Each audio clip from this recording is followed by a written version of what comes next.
Rachel Mica Weiss. I am an installation artist and sculptor, and I split my time between Pittsburgh and Brooklyn.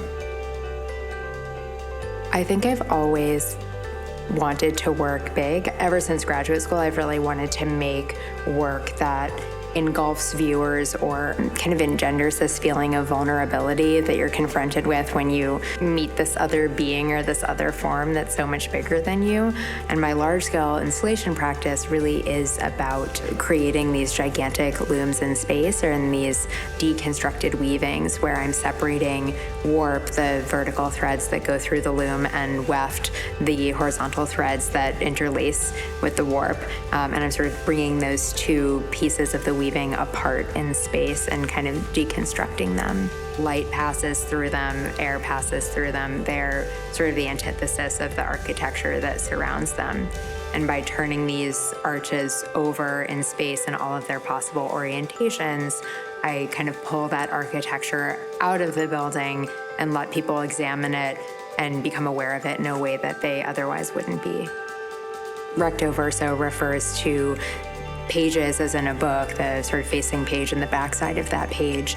And Recto Verso, my piece for the Pittsburgh Airport, is a way to understand this form that's hanging east-west, north-south, right side up, upside down, since in that suspended setting, you are going to be able to see every side of it.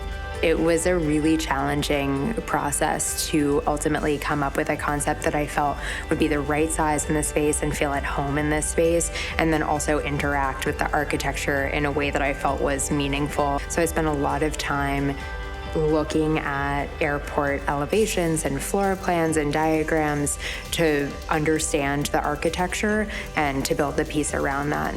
I really like the sort of fine-tuned work. I think I am a weaver at heart, and so I like that sort of rhythmic, repetitious, meditative process, and that's what working in this studio really is, because you sort of lose yourself in the repetitive labor. It wasn't my original intent to replicate the structures of Pittsburgh's bridges, but once I got these huge golden arches into the studio, I realized that they actually did resemble the bridges quite a bit. And then I think the arch in this airport setting, not only does it sort of mirror the architecture, which is framing everyone as they're moving through the airport, but it's also sort of doubling this bridge form that exists throughout Pittsburgh. I sort of like this metaphor of an airport functioning like a bridge from one place to the next. And so in this specific space, we have these really open, wide bulkheads and this really tight arched skylight that sits between these bulkhead bays. And so I wanted to literally expand that architecture. Recto Verso is repeating those dimensions or those ratios just at a grander scale. It started out as this very minimal sketch for an idea, which I sort of sent off to a bunch of fabricators to get a quote, and everyone was sort of like, we're gonna need to see that in much greater detail.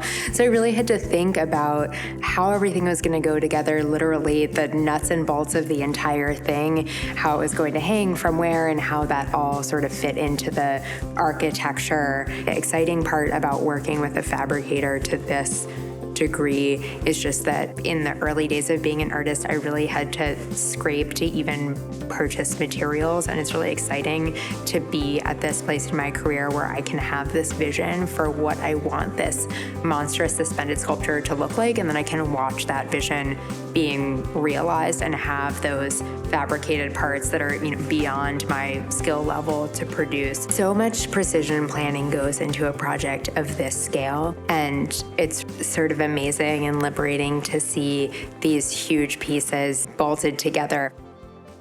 I think the job of an artist, in particular an abstract artist, is to draw on the cultural knowledge base of one's community and to be able to pinpoint and pick out all of the symbols that we internalize. And so ultimately, I want to create work that has a number of different varied references.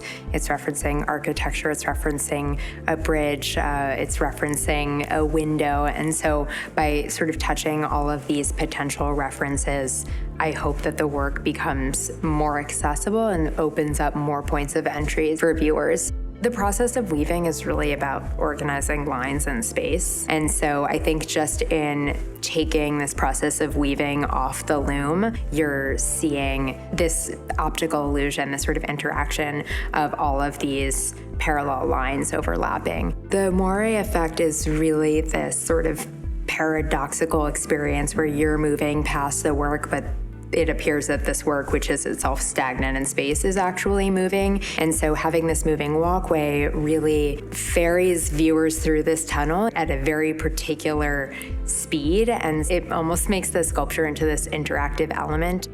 Every time you're flying through Pittsburgh Airport, Recto Verso will be different. And, my sort of litmus test for what a successful piece of art is if it can offer something new over the course of time. And so my hope for this piece is that it does appear different at every moment and with every visit to it. I really want people to bring whatever they have to the table and be able to get something out of experiencing the work.